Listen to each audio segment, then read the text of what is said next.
అన్న వస్తున్నాడు, మంచి రోజులు వస్తున్నాయి, ఏం చెప్పండి.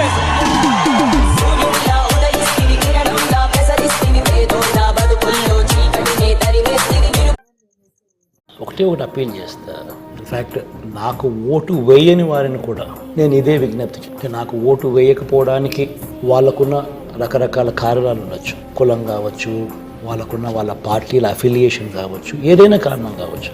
బట్ వాళ్ళందరికీ కూడా నేను విజ్ఞప్తి చేసేది ఒకటి, ఒక్కసారి మీరు ఇంటికి వెళ్ళండి, మీ భార్యతో మాట్లాడండి, మీ ఇంట్లో మీ అవ్వాతాతలతో మాట్లాడండి, మీ ఇంట్లో ఉన్న మీ పిల్లలతో కూడా మాట్లాడండి. చిన్నపిల్లలు కదా, ఓటు లేదు కదా అని వాళ్ళను పక్కన పెట్టద్దండి.